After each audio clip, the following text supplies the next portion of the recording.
Welcome to the How to Build Your Sovereign Sales Process Without Nervous System Distrust Masterclass. I'm super excited to share this wisdom with you that I've been building in the background at the moment. And I know for people that are on this call, there's some stuff we've done together. People that are watching the replay, there's there's some stuff in here that you may not know about me or may may learn for the first time. This is something that I've had to cultivate within myself to actually allow myself to create this sovereignty to actually create this masterclass. So I'm looking forward to sharing it. Um, now I'm going to share my screen. So here we go, here we go, here we go. Okay, so first things first, I always like to start any masterclass or any presentation for that instance by just giving a few different prompts. And you can just put your hand up in the chat. You can't put your hand up in the chat. You can type it in the chat. And if you're eating food, whatever it is, just or you can put your hand up. Just to ask permission throughout this next hour and a half of going through the masterclass. So, do I have permission to make you cringe? Cool. Do I have permission to have fun, to use models, to coach you, to read and ask questions from a slide, to talk really slow or even really fast, and also to share how you can get more help if you want it? Awesome. That's the permissions out the window. Now, I've got a couple of disclaimers to this masterclass. I will swear. I'll try not to swear. I will rant if I feel so passionate about a topic. I may talk about God. I may say weird things, and I will trigger you. So do note that you're in good hands, and even the Zoom agrees with all those disclaimers by giving me the K sign. And that's the disclaimer.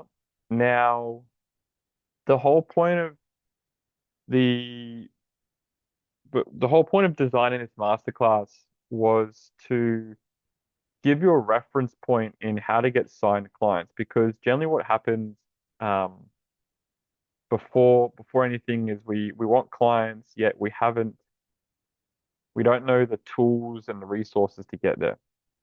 Now, for those of you that are watching the replay and for those of you joining me now, who is this weird guy talking on a camera that's looking very handsome, mind you, at the moment?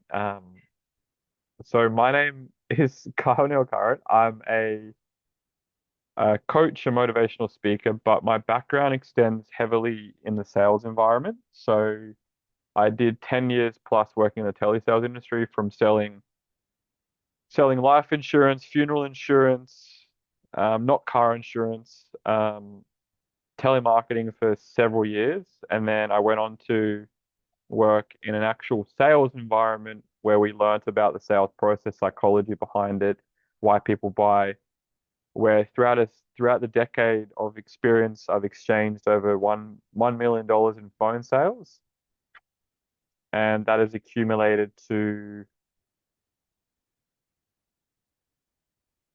so many results in businesses. And I've done the reps on telesales role. I've accumulated over 4,000 plus hours of phone time on the call. So it was day in, day out for 6 years straight, consistency, 5 days a week, 8 hours of a day, calling people, 100 dials, up to 200, $300 a day.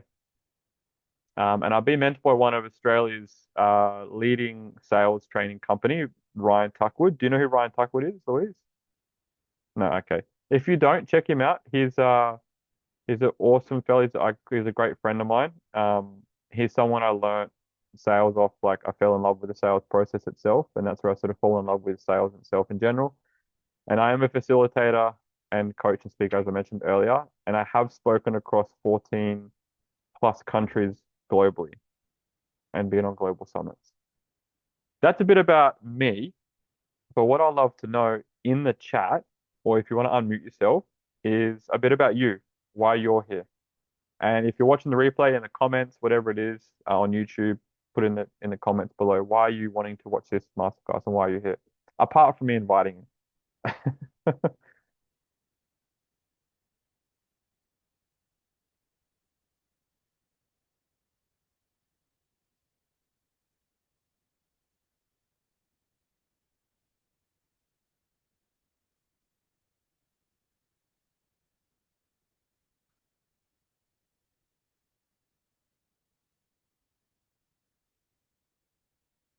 So, to get a better understanding of sales, okay, great. Now, when you say to get a better understanding of sales, what do you mean specifically?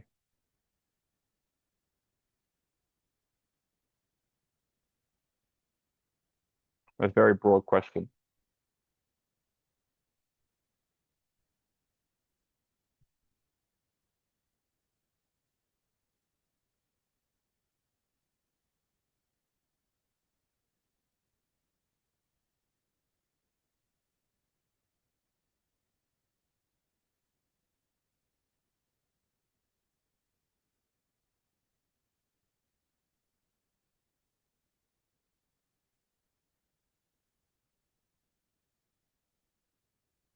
So, attracting potential clients and marketing. Okay. Okay, attracting potential clients and marketing. Okay, cool. That's a good point. And when it comes to, because people love to get a better understanding of sales, right? Yet there's also this thing that people reject in themselves that sales is an emphasis every conversation we have. And to attract potential clients, whether it's in marketing or whatever you're delivering to a client, it comes down to who you are as a human. So the way I'm not going to answer that, you'll probably get the answer to that throughout this masterclass to answer to your question. But if you do have any questions throughout, you're more than welcome to unmute yourself or ask in the chat. Um, I'm just going to quickly, um, this is the beauty about running a masterclass when you, okay, cool. So,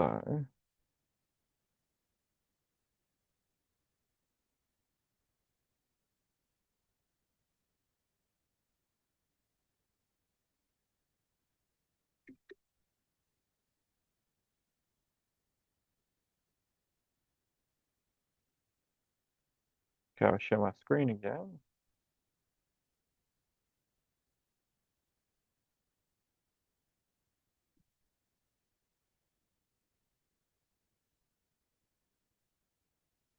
So, before we do get into it, I'm not too sure whether you've seen this before, or whether you know about this. And for those that haven't, it's there's four levels of learning, and this is to do with the unconscious mind. So the first level of learning is unconscious incompetence. Firstly, have you heard of this before? Okay, you have? Okay, great. I might show you actually a better model, which might give it a bit more justification for you. That way it's going to be a little bit easier to see.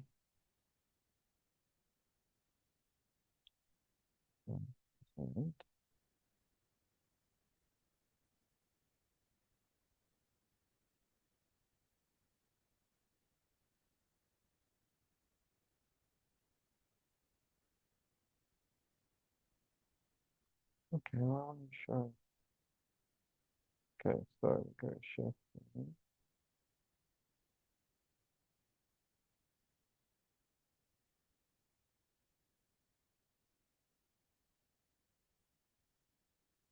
This model might give a little bit more. So you've got unconscious incompetence. So you don't know that you don't know something. So this means that you're you're unconscious of it, but you're incompetent at doing it. Then you move up the ladder and you've got conscious incompetence. So you're now aware that you don't know or are competent at something. So for example, Louise, and for example, for anyone watching,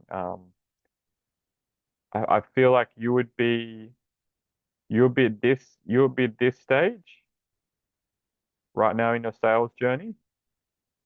And for those that are new to sales, that'd be at unconscious incompetence. Whereas if you've got experience like myself, you're at unconscious competence. So you've got conscious competence, which is you develop a skill in that area, but you do have to think about it. So you're moving to this stage right now in your business. So you're developing the skill of sales because you're here on this masterclass, you're learning about sales, but you have to think about how to do sales. Whereas someone like me who's done it for so many years, I'm on the unconscious competence. So you're good at it, it comes naturally too. So I'm naturally good at talking to people, having conversation, naturally selling. Whereas sometimes I fall into the trap of going back down to the unconscious incompetence because I still like I don't know, but then I have to get practice again. But because it just comes with muscle memory, I'm naturally good at doing it. Does that make sense? Yeah. Okay, cool. That's the levels of learning. Now, with with leadership, leadership is not a position. Leadership requires followers. Most people that are in entrepreneurship, that have businesses, that are coaches, that are mentors, they're leaders. And when it comes to being a leader, people follow certainty, safety, and truth. This is something that I had to actually uncover very harshly in my life to get to a point of now where I'm like, okay, cool, I can leave from this place of certainty, safety, and truth. Because most people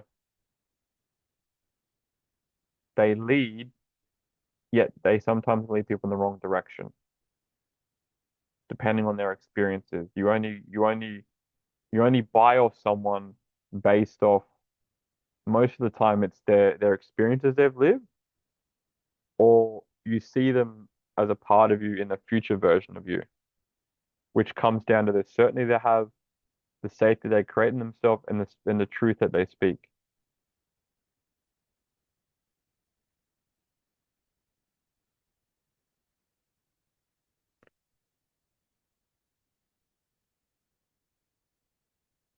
And out of interest, like how are you feeling? Like how are you feeling right now? Like in this call, like if you drop into the chat, how are you feeling about this like right now? Like what's going on in your system right now? How are you feeling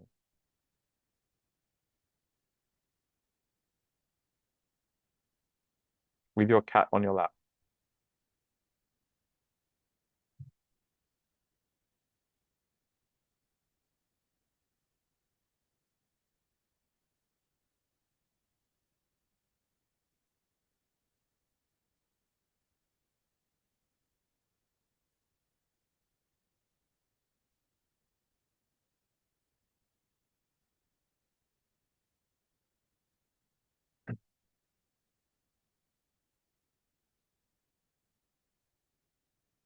Okay, so sales doesn't create anxiety for me.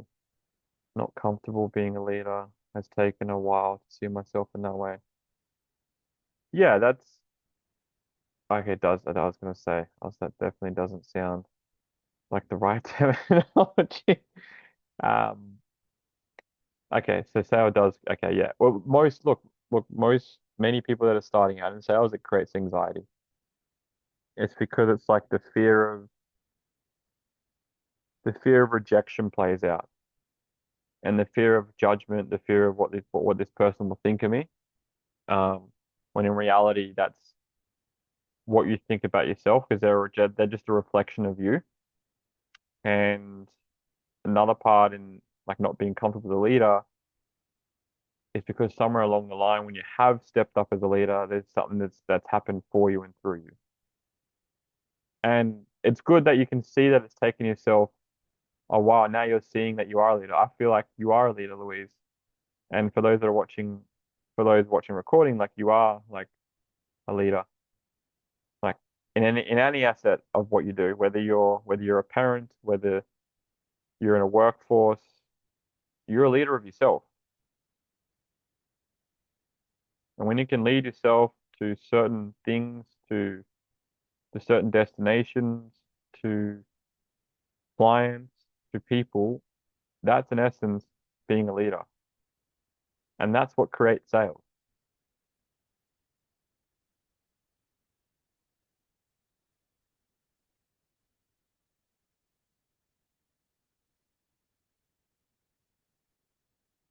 So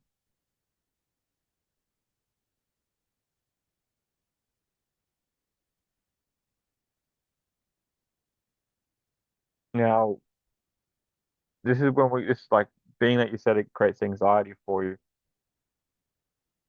And this is where nervous system regulation comes into the forefront of sales. Because if you've got anxiety coming into a call, whether you whether you feel or whether the client feels it unconsciously, that's going to perpetuate on the call. That's going to perpetuate in your voice, that's going to perpetuate in your body language, going to perpetuate in how you hold yourself. Because when you're living in fear or scarcity, it creates a needy energy.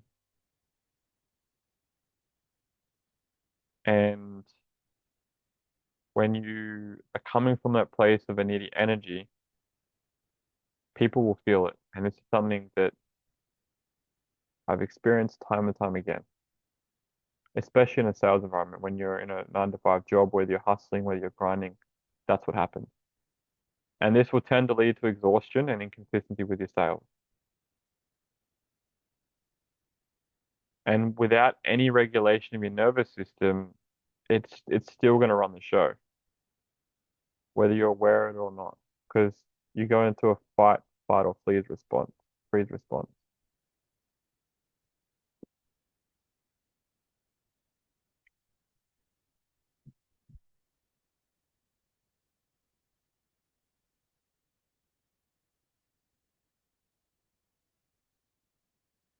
Just like right now, I just went into a freeze response.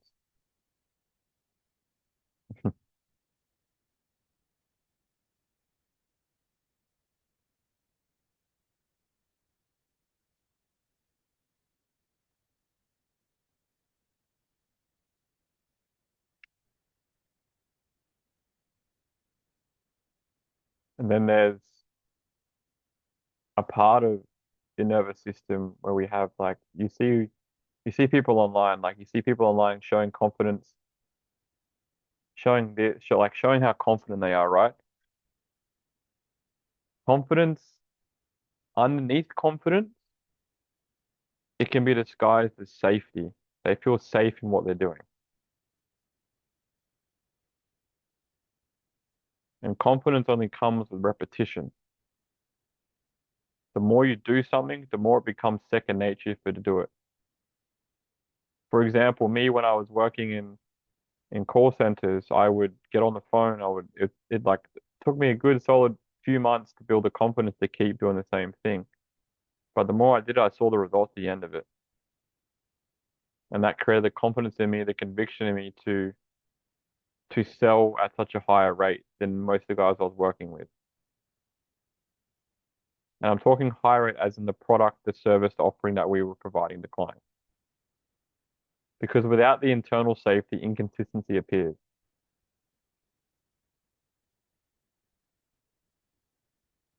If you lack the safety, whether it's whatever you've experienced in life, then that's going to create the wobbles. It's going to create inconsistency in your business, in your relationship, in the conversations you have.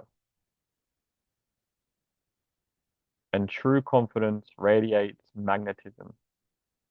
You asked the question, said why you're here was purely based off attracting the clients. So when you're confident, when your posture is like when you're straight, when your posture is out right, that's going to create a magnetism for clients to come to you.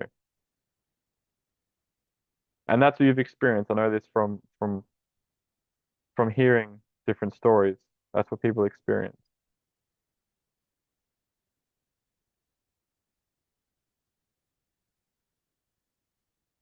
I'd love to know actually what's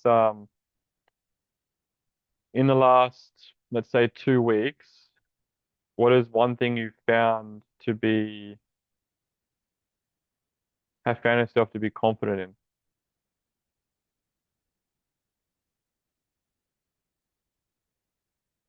Can be anything.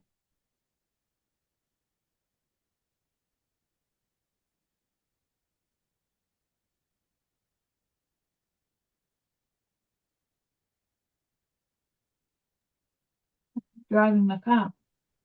Cool. And how old were you when you got your license? Um, 17 or 18. Okay. So you've been driving a long time, right?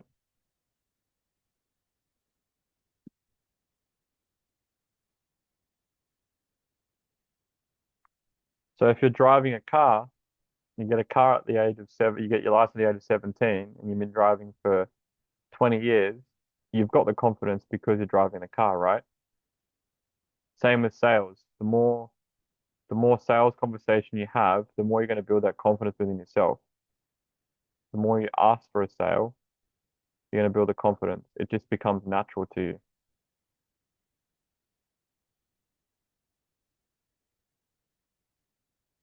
because you can only drive a car so far to the next stop, right, without running out of fuel. And most of the time, when people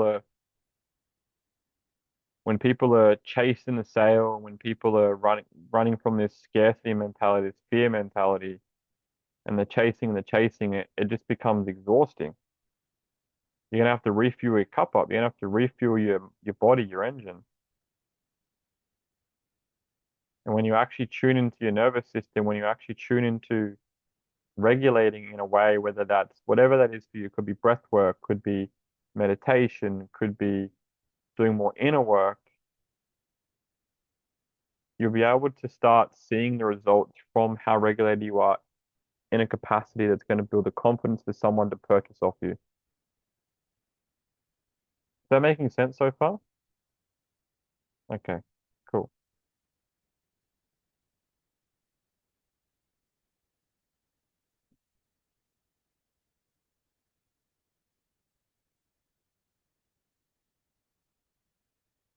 Yeah.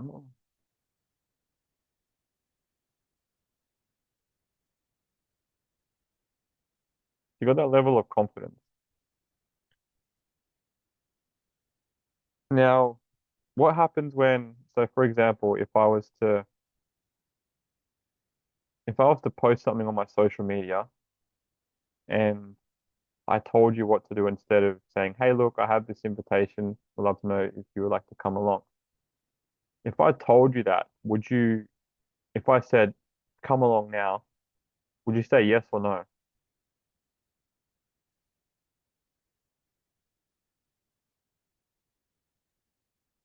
It would depend on if I had something else on at that same time, my availability.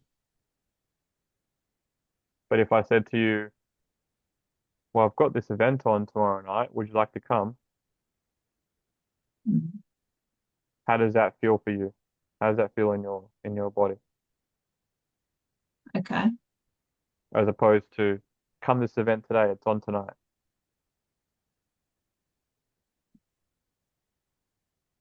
Yeah, like you're telling, you're not asking. Yes. So that's the difference.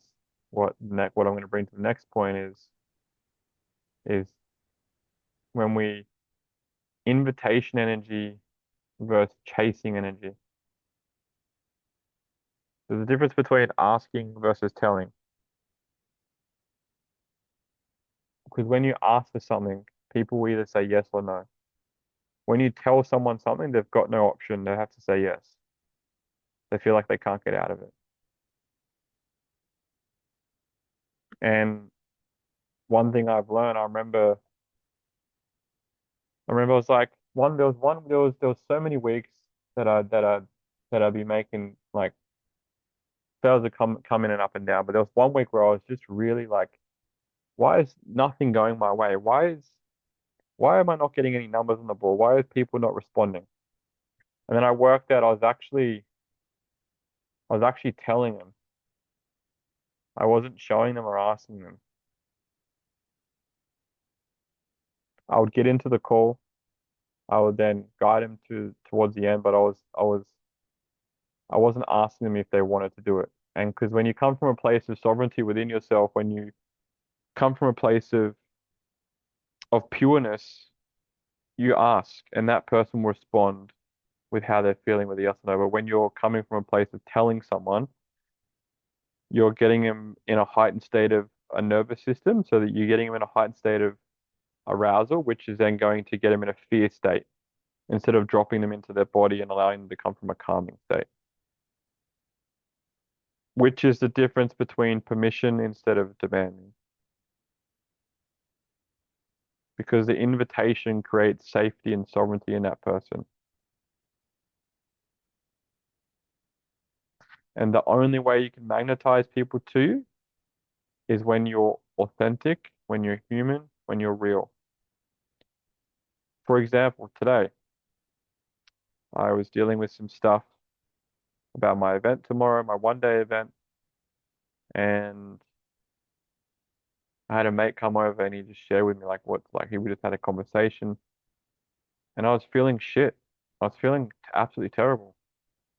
So I wanted to put it out there in the socials just because I felt called to.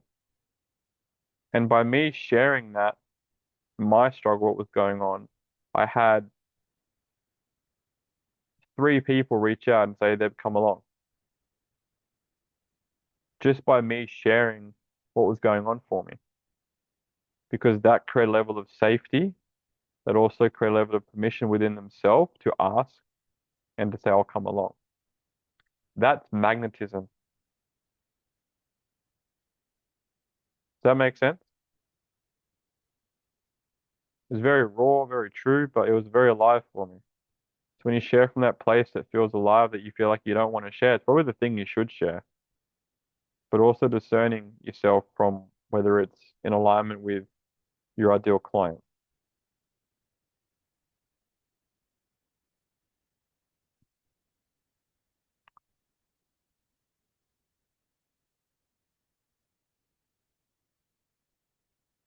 This is a big one.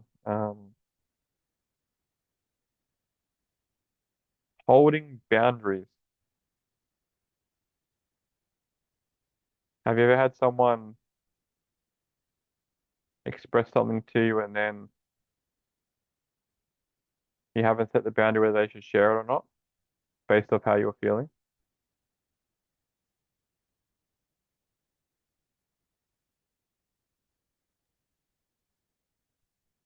Probably personally because I haven't been very good at setting boundaries.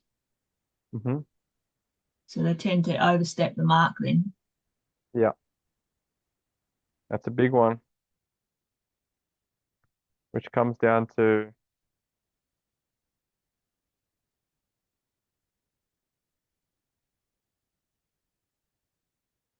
in sales, this can be very confrontational for people. One thing that's the best thing in sales is silence. Silence is so important in sales. Like giving them space to actually mull over what you say. But when it comes to holding boundaries, you're guiding someone in the right direction. So you're still holding the boundary in what you're doing. You're asking questions to guide them on the right path. And you're still holding the frame without force. It doesn't feel like it's forced. There's certain frameworks and techniques you can use to keep someone on a call, but you want to make sure someone actually wants to be on that call. one thing I've learned in the telesales space is actually keeping someone on a call. Like I'd keep someone on a call, like someone would say to me 2 or 3 times, I need to go right now, but I keep them on the call for another 5, 10 minutes. When you're in a Zoom context, when you're in a sales conversation, you want to build that connection with them, build that rapport with them. And that comes from holding the frame. For example, have you heard of the desert versus jungle analogy before? Okay. So it's, I'm gonna, I'm gonna share. Let's go do this. Let's do this.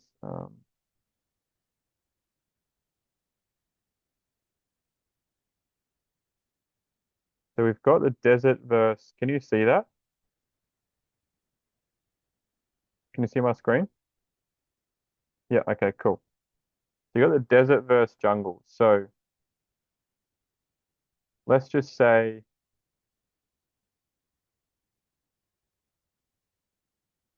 that this is the footpath. So this is like the pathway of the jungle. Like there's like, and then the, it's not a really good analogy, but I'll go with it. Then you've got,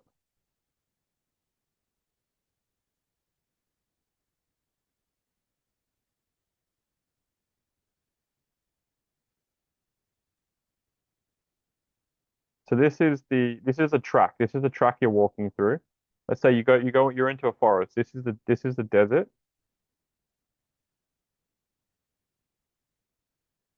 and then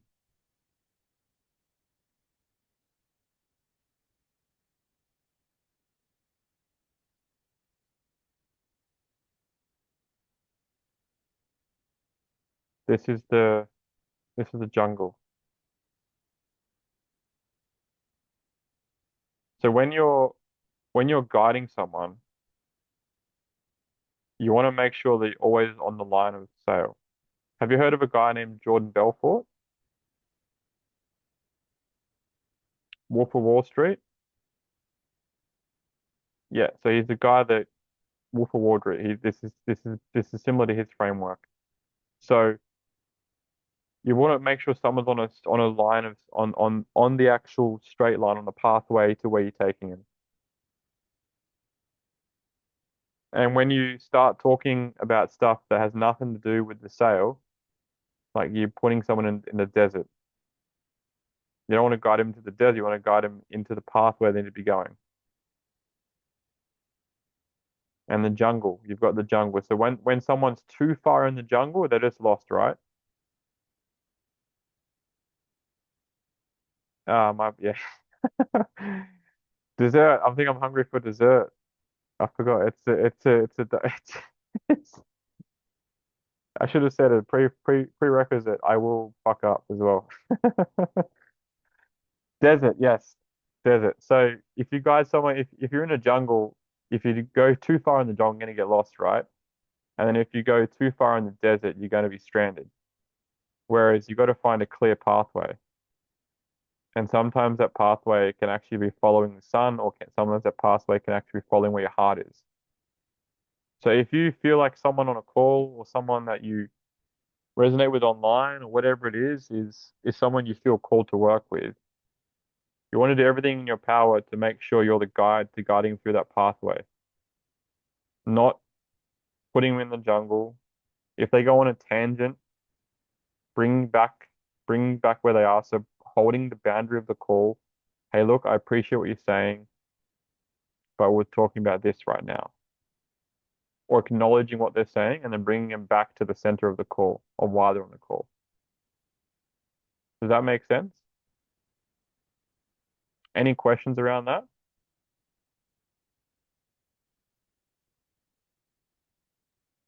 No, that makes sense because yeah, I tend to um, either I go off on a tangent or I let the other person, even in every day, because I don't know how to direct them back to the main point.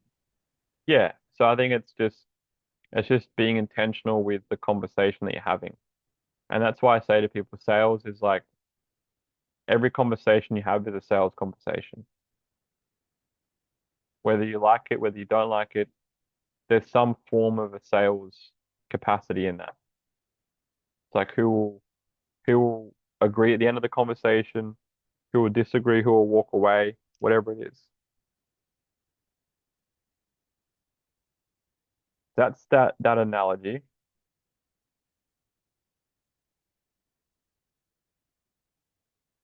Now, okay. Was there any questions you had or what we've discussed so far? What are you taking from this?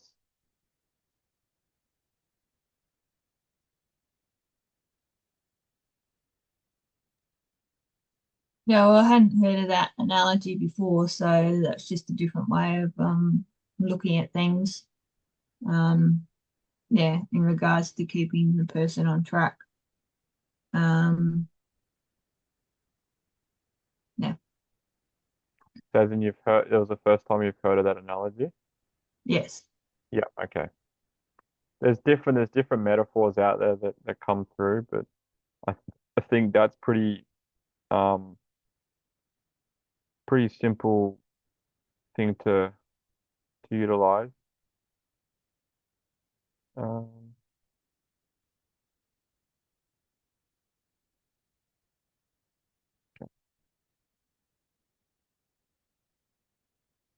so we're going to move on to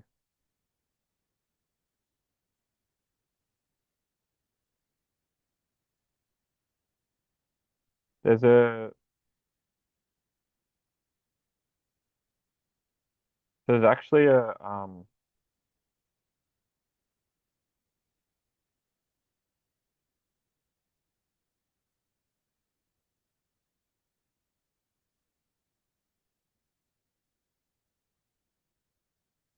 so you're probably wondering what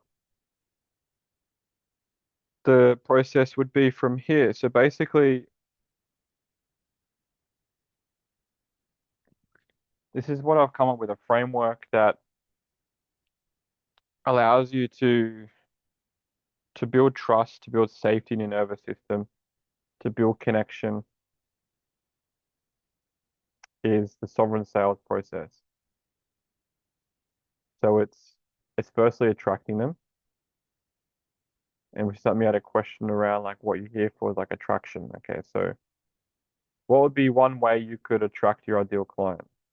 Like what would be one thing you could do today that would attract your ideal client?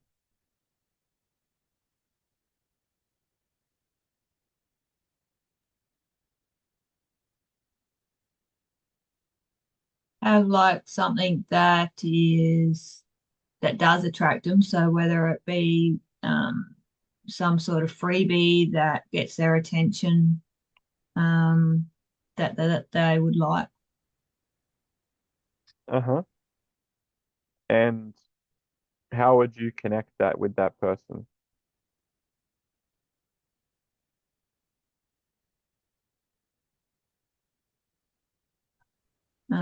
I guess there is social media posts advertising on there saying that you've got this thing that may help them if they're having trouble sleeping. Maybe it's a relaxation meditation or something like that. Hmm. Yep.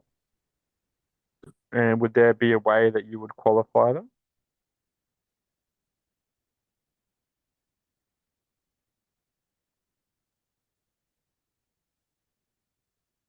Me personally probably wouldn't in their first instance because if they said they were interested in that, I'd probably send it to them.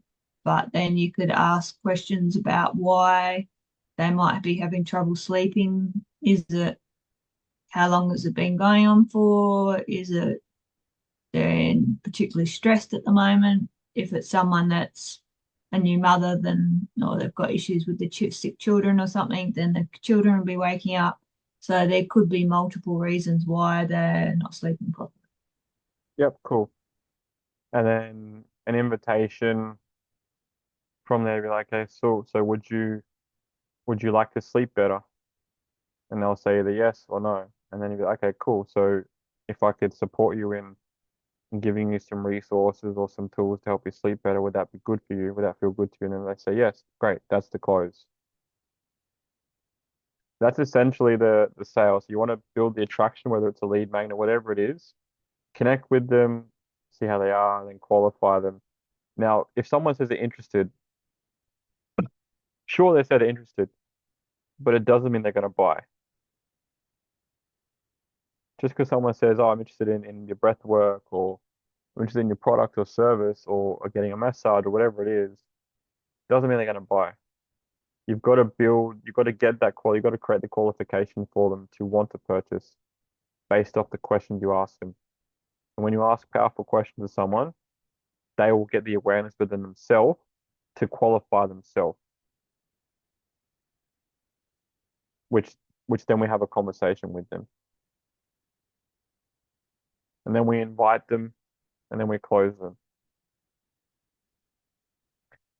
Because what happens is in this model down below here is is the distrust comes from a nervous system that's unregulated. And the only way to regulate a nervous system is by practicing the inner work. Because then they tie that to their results. And then what happens is they tie their worth to the sales they create. When in reality, we're all born worthy. It's just because we don't have the bank account, because we don't have the clients, the people, they tie that to the results and they feel like they're chasing, they're hustling, they're grinding, they're doing their thing. And that's coming from a scarcity and fear state.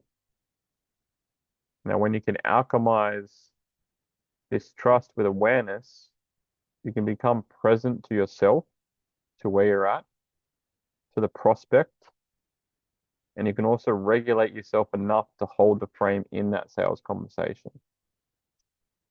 For example, today I had a sales conversation. It was from someone that I've known for many years. We worked together in the telesales industry actually, and we connected. I was supporting an event last year, and I saw her at the event, and I hadn't seen her in like over a decade.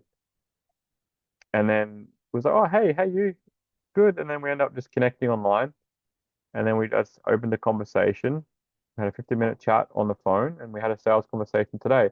But on the call, she's a mum of three kids, so she was very dysregulated. She was like chaotic. She was all this stuff. So we had to really, she wasn't even sitting in a chair. She was on her phone in her daughter's bedroom. So I had to like just make sure she was present to what was happening because she was so with her kids in the background and her partner.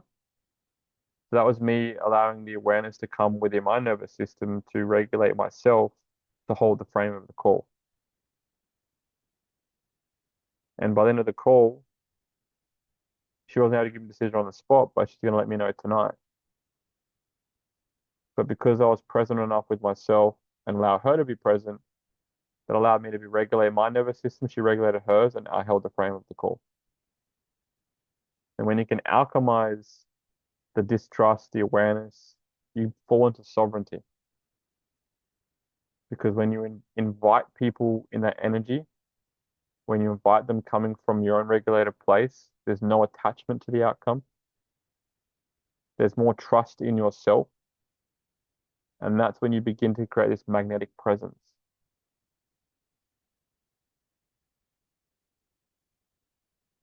I didn't even tell her what the time frame was. I just told her what the price was. She didn't know how long it's for. She just felt the presence in myself. She felt the trust in herself. Does that make sense? Is this landing?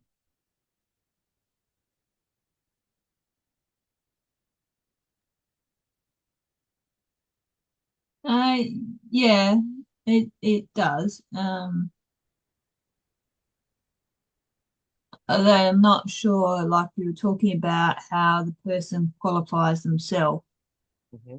kind of sells themselves. So yeah, just a bit unsure in regards to that, I suppose. Okay, so how they qualify themselves. So So for example, you would ask a question to them and then they'll qualify themselves by making themselves become aware.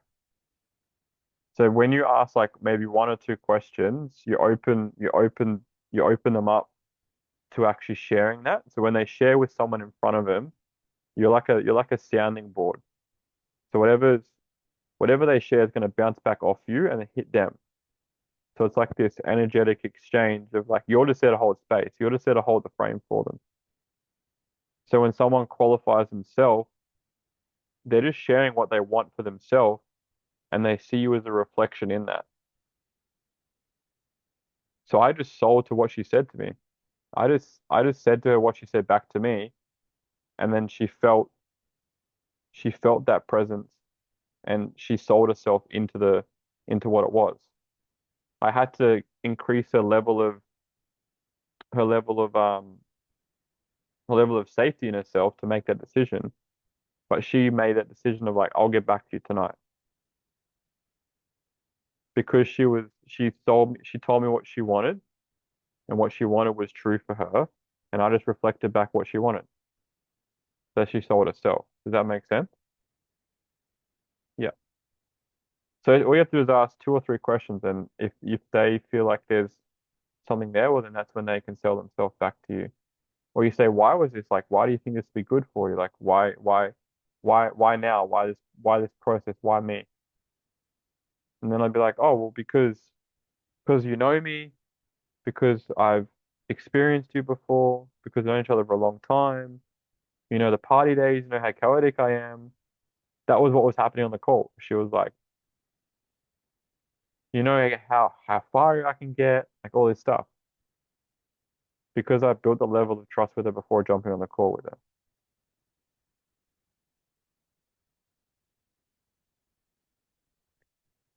Objections. This one's a fun one. Have you had any sales conversations with objections that have come up?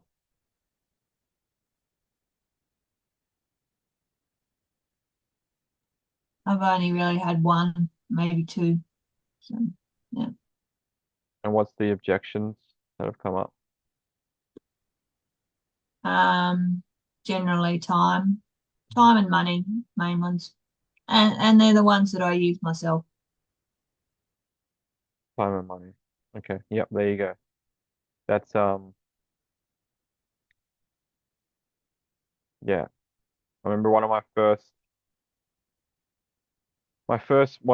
mentors said the objection I've shared this with you before and with people that are the replay, the objection that you receive on a conversation is the objection you haven't healed within yourself.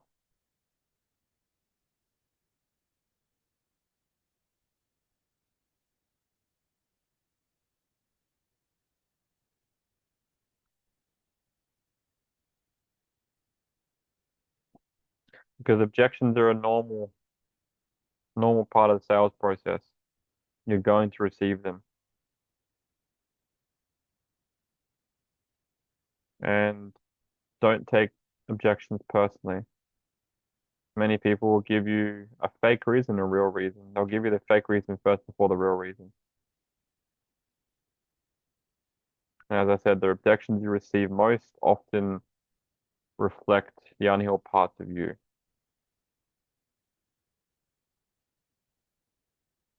And the only way to move through the objections is to relax in the conversation, listen to them deeply.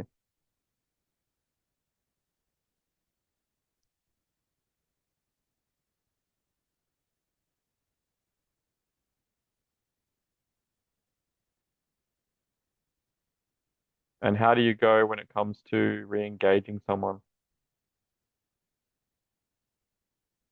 Do you re-engage? And this could be a question, um, this could be a question that I probe is this is for everyone really, is if you don't re-engage, well, the art is in the follow-up of the sale. Whether you have anxiety, whether you're experiencing emotional, whatever's coming through for you,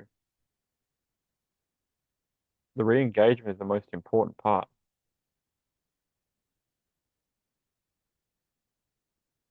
because I've lost many sales not re-engaging. When I followed up in 3 months, whatever it is, they'll be like, "Oh yeah, I'm ready now. I'm ready to buy now." Or they'll call up asking to speak to me, or they'll reach out to me on social and DMs. I'm ready to buy now.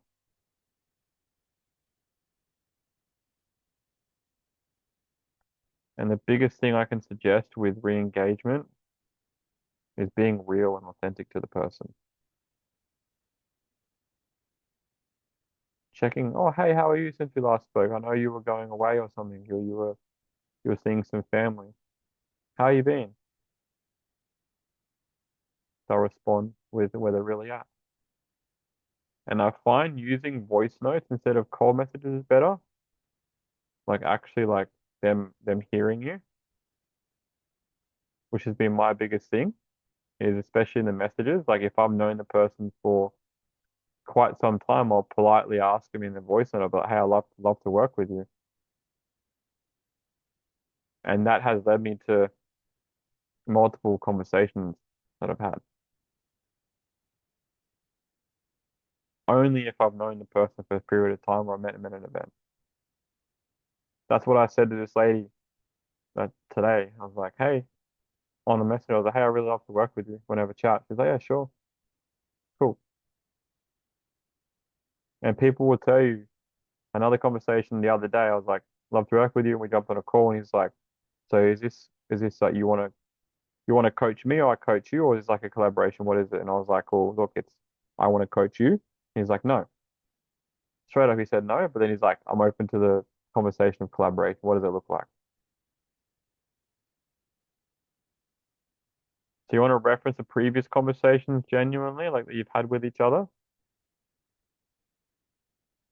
And that just happens naturally anyway. It's like a normal conversation. And then reconnect without pressure.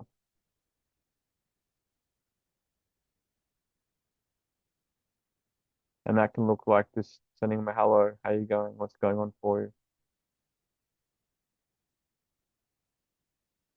Make sense? Any questions around that?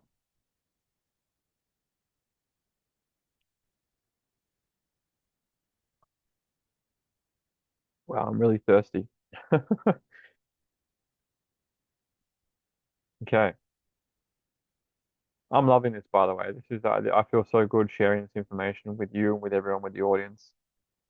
It's great. It's great to share this wisdom. And I should be recording this whole thing, but I'm not. So I'm not recording me speaking. Actually, it could be a good idea. Hold never mind.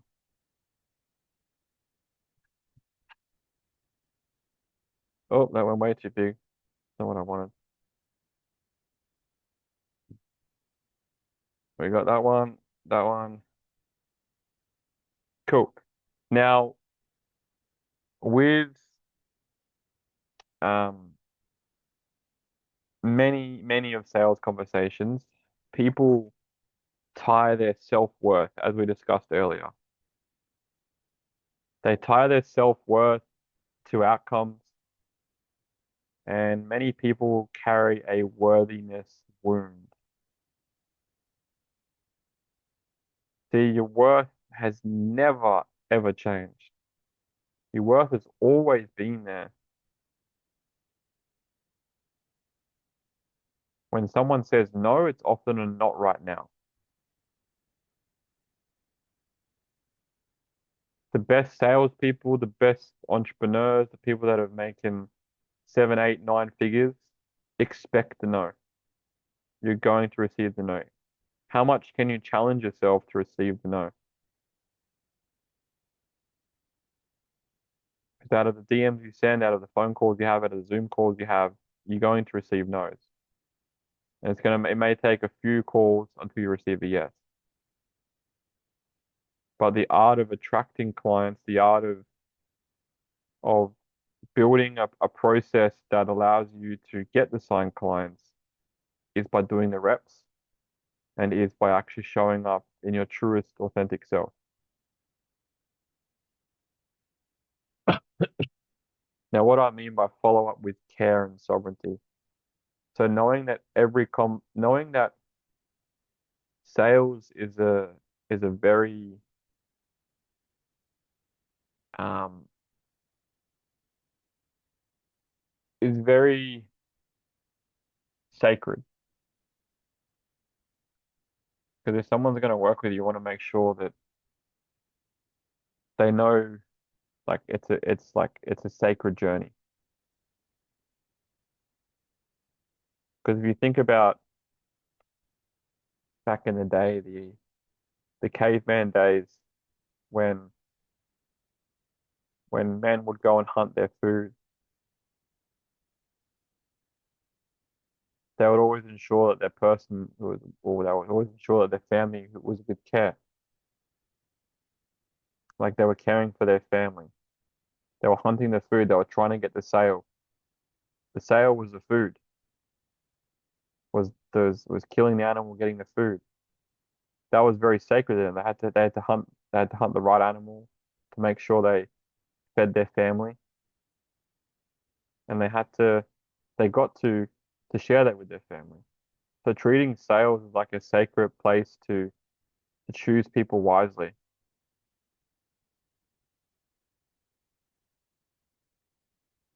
Well, that's the end of that one. But did you have any questions?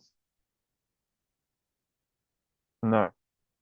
So what did you take what did you take from that? If you want to drop it in the chat, you're more than welcome to, as opposed to speaking it.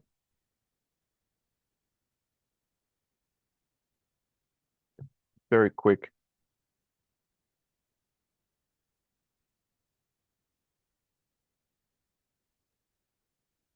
I know I self-sabotage by not doing a follow-up. So even when it's asking to um, collaborate with other people, or I've had people ask me, um, I tend not to get back to them just because of, yeah, like I said, self-sabotage because it's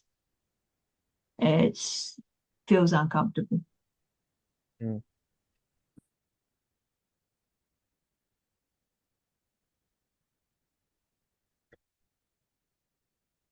And if you tune in to that uncomfortability in your body, where does it sit? Where do you feel it? Stomach. Yeah. So it's your Manipura. Manipura is the stomach. So it's where it's like the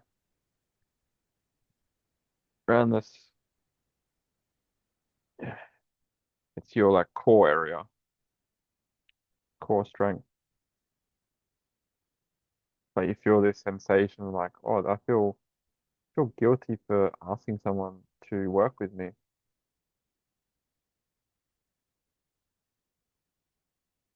to collaborate with me. And then when they say yes, I'm like, oh, I don't want to follow with them now because I'm so afraid of what will happen when I do work with them.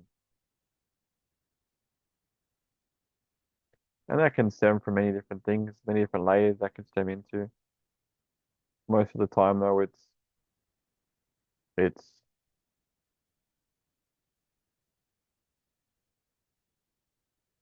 an awareness of something we don't even have.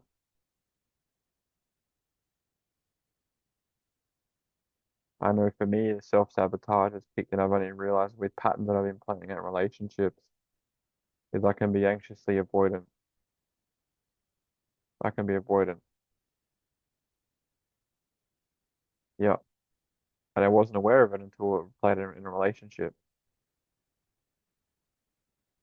So, and the sabotage kicks in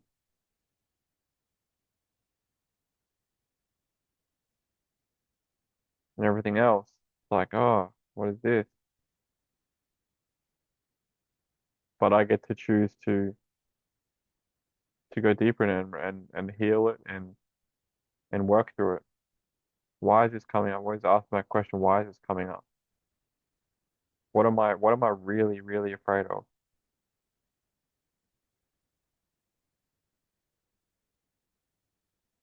Make sense?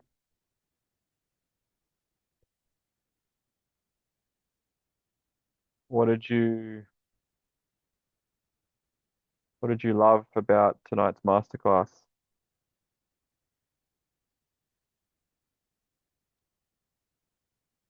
Yeah, so like the desert and the jungle, that's not something that I'd heard of before. So um, a lot of things might be familiar, but then there's always someone will present something new as well.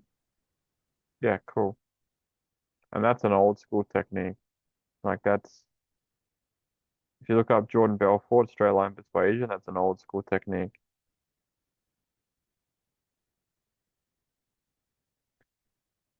And what did you learn?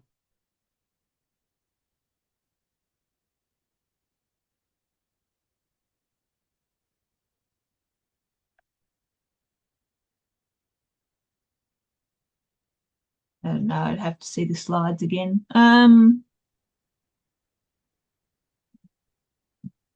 Yeah, I guess looking at the different layers, so getting, like I said, getting the person to sell themselves as to why they believe they need it or whether they believe that you're the right person to help them.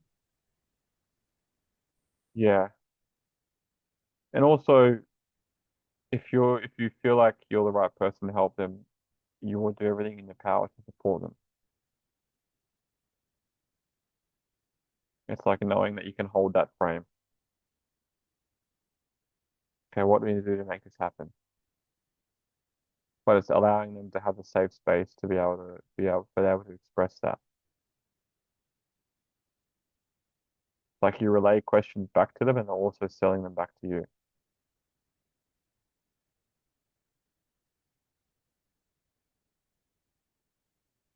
Great. Well, that's wrap it up there, folks. I'll just stop the recording. And for those that are watching the recording, feel free to like and comment in the bottom your key takeaways, what you love, what you learned. I'd love to hear. And yeah.